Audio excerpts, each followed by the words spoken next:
Наталя Лівицька-Холодна. Весняним громом прогрими. Весняним громом прогрими, пролийся зливою рясною, о гніве мій, о жалю мій. Лиш не пали мене жагою. Твоє ім'я – натхненний спів.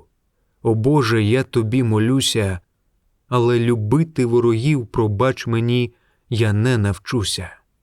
Я твердо вірю, Боже мій, лише святий вогонь, ненависть, пірве з кайданів нарід мій і поведе його до слави.